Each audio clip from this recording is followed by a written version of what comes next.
Hi friends, मैं अमित शुक्ला आपके अपने यूट्यूब चैनल लेके स्टडी नोट में आप सभी का स्वागत है। आज हम आपको बीए तृतीय सेमेस्टर 2022-23 के सभी छात्र छात्राओं को चैप्टर 2 यानी कि आपका जो चल रहा है चैप्टर 2 मध्यकालीन इतिहास का सेकंड पेपर है, यूरोप का इतिहास 1919 से 1945 एडी। ये मध्यकालीन इतिहास का जो सेशन है दोस्तों, ये आपका क्लास बहुत महत्वपूर्ण है दोस्तों। और आप बने रहें वीडियो के अंत तक, जो कि आपको जो भी पढ़ाया जाएगा दोस्तों वो आपको क्लियर रूप से पढ़ाया जाएगा दोस्तों। तो आपका ये चल रहा है चैप्टर, तो मैंने कि आपके एक वीडियो आपको पहले से बता चुका हूँ।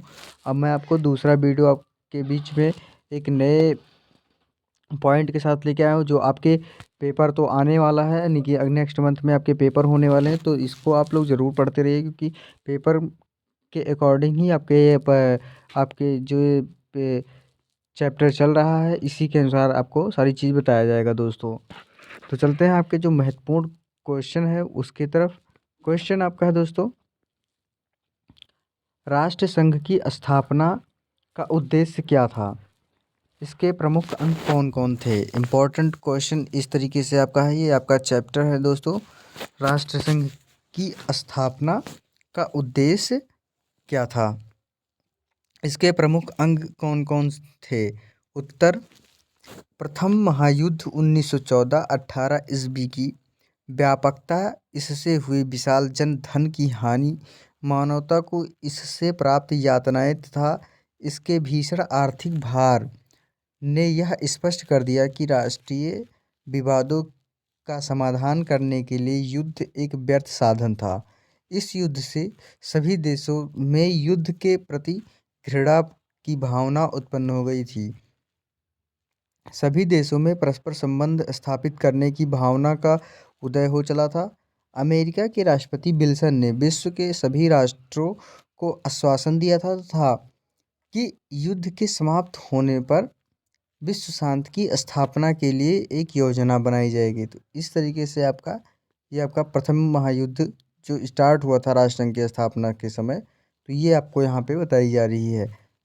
8 जनवरी 1918 को ईस्वी को विल्सन ने अपनी 14 सूत्रीय शांति योजना प्रकाशित की, जिसमें अंतिम सूत्र राष्ट्रसंघ का विधान शांति समझौते का अंग होना चाहिए। विल्सन की अध्यक्षता में 19 प्रतिनिधियों ने राष्ट्रसंघ का मसविदा तैयार किया, जिसे 14 फरवरी 1919 को शांति सम्मेलन के समय प्रस्तुत किया गया।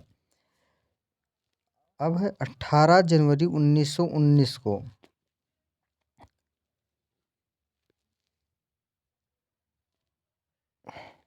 28 जनवरी 1919 को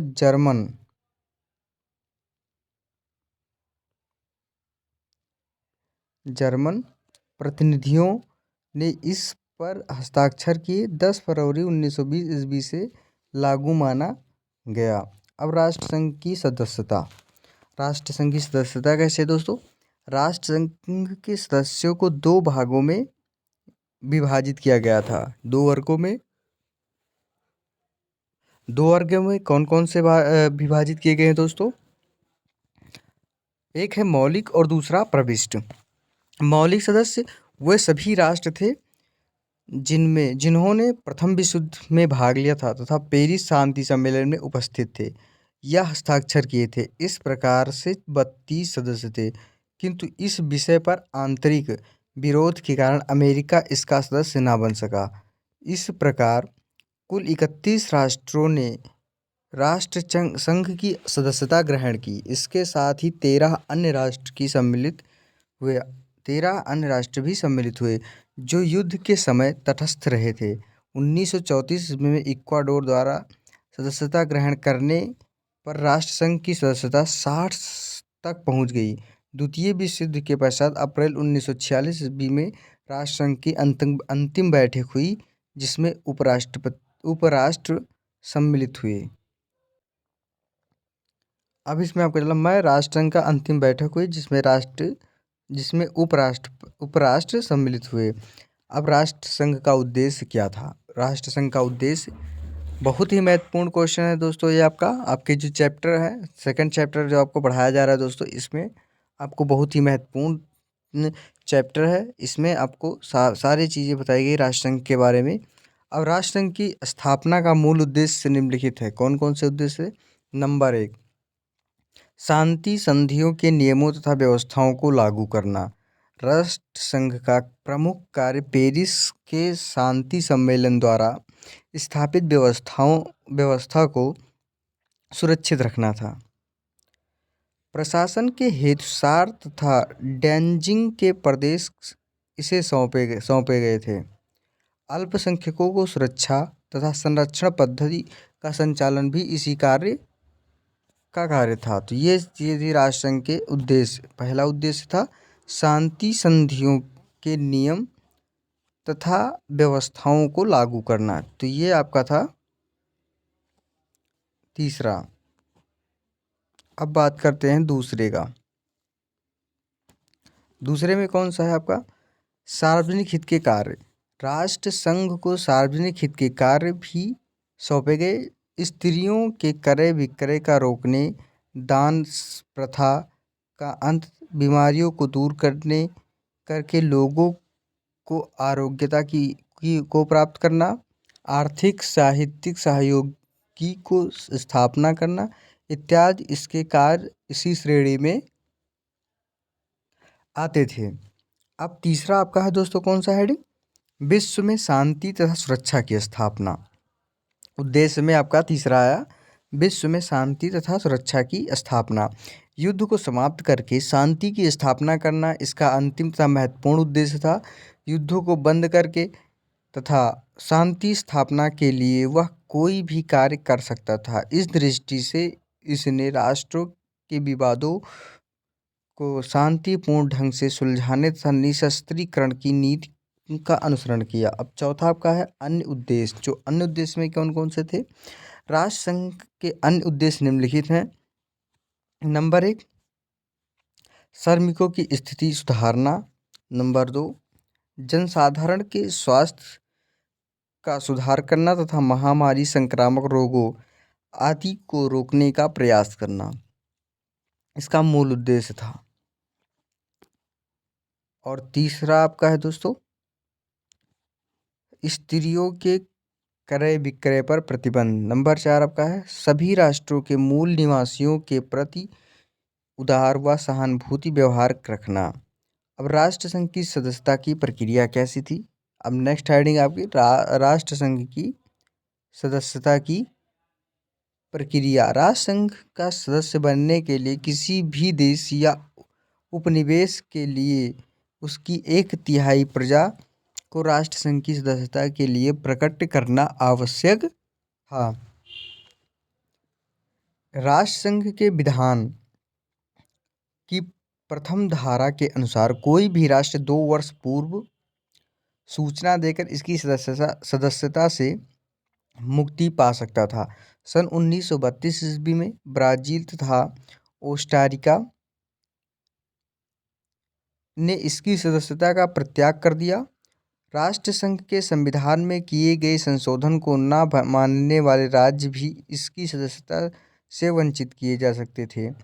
राष्ट्र संघ में विधान में संशोधन। अब नेक्स्ट हेडिंग आपका दोस्तों राष्ट्र संघ विधान में संशोधन का कार्य सभा करती थी, किंतु इसके लिए काउंसिल की सहमति के साथ सदस्य का समर्थन भी आवश्यक है। अब है आपका राष्ट्र संघ का संगठन। हेडिंग नेक्स्ट है कौन सा दोस्तों? राष्ट्र संघ का संगठन। राष्ट्र संघ का जन्म 10 जनवरी 1920 को हुआ। विश्व शांति को बनाए रखने, अंतर्राष्ट्रीय नियमों का राष्ट्रों में से पालन करवाना, बंधुत्व तथा सहयोग की भावना का प्रचार करना इत्यादि इसके कार्य थे। राष्ट्र संघ के विधान की 2 धारा में कहा गया था कि राष्ट्र संघ के कार्यों को संपादन एक असेंबली, एक काउंसिल तथा एक अस्थाई सचिवालय के द्वारा किया जाएगा। अब नंबर 1 है साधारण सभा। यह राष्ट्रसंघ की प्रतिनिधि सभा थी।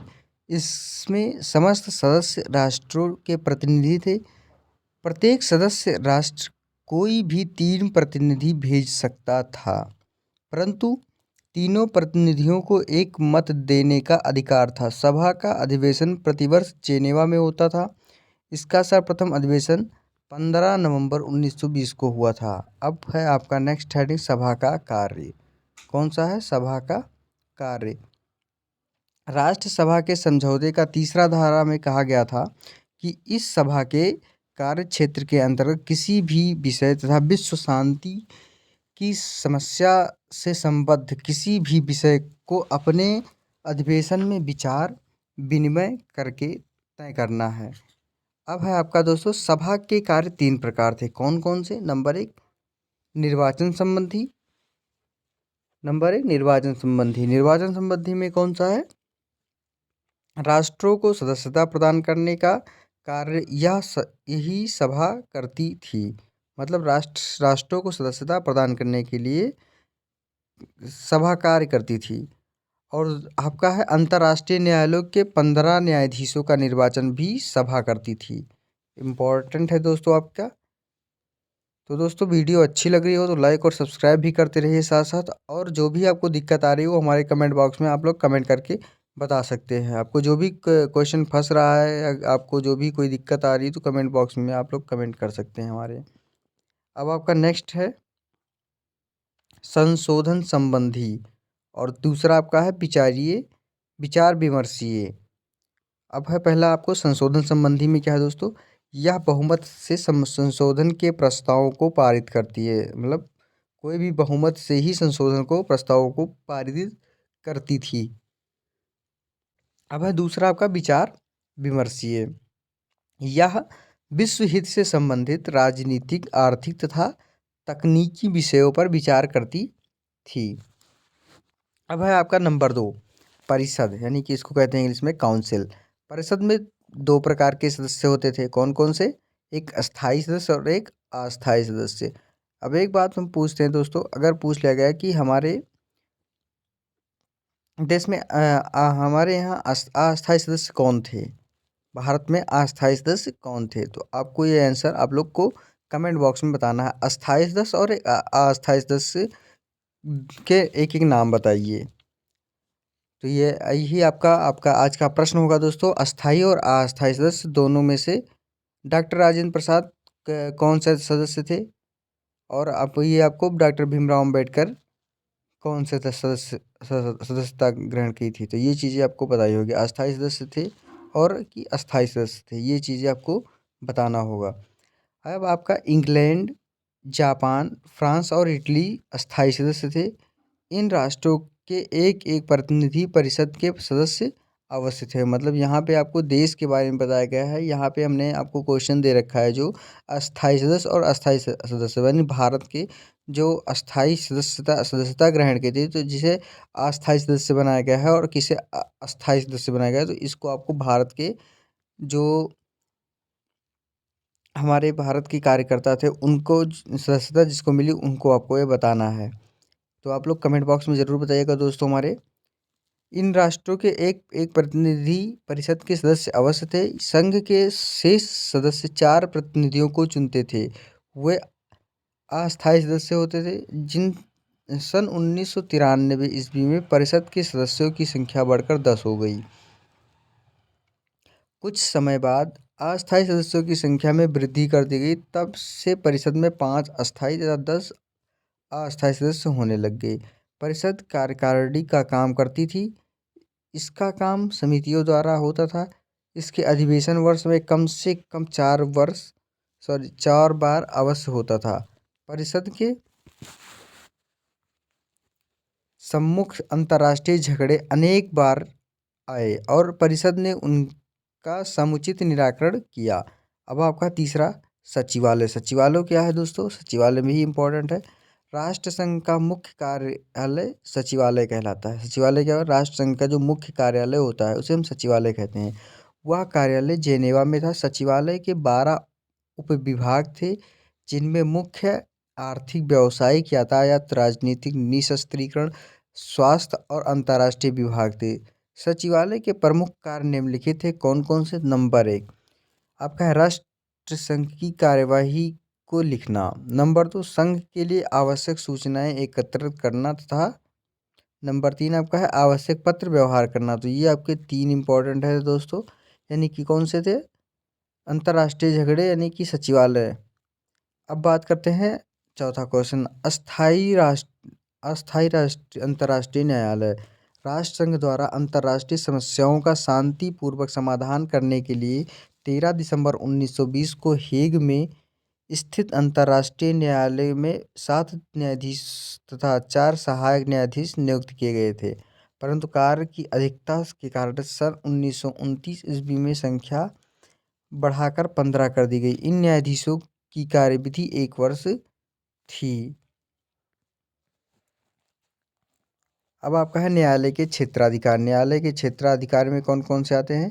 यह न्यायालय केवल स्वेच्छापूर्वक लाए गए विवादों का ही निर्णय करता था। इसके अतिरिक्त यह न्यायालय संधि उल्लंघन करने पर क्षतिपूर्ति निर्धारित करता था। नंबर 5 आपका है दोस्तों, अंतर्राष्ट्रीय न्यायालय अंतर्राष्ट्रीय श्रमिक संघ।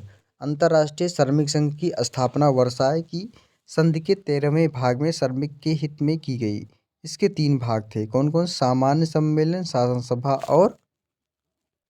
अब बात करते हैं सामान्य सम्मेलन। प्रत्येक सदस्य देश की ओर 4 प्रतिनिधि होते थे, 2 राज्य की ओर से, 1 उद्योगपतियों की ओर से और 1 श्रमिक की ओर से। 2/3 सदस्य के द्वारा निर्णय होता था। नंबर 2 आपका शासन सभा। इसमें 32 सदस्य हुआ करते हैं, 16 राज्यों के प्रतिनिधि, 8 मालिकों के तथा 8 श्रमिकों के। इस संघ की कार्यपालिका थी। इसमें भी प्रतिनिधि सामान्य सम्मेलन भांति होता था। नेक्स्ट है आपका संशोधन संबंधी और विचार विमर्शीय। अब संशोधन में क्या है दोस्तों? यह बहुमत से संशोधन के प्रस्ताव को प्राय पारित करती थी।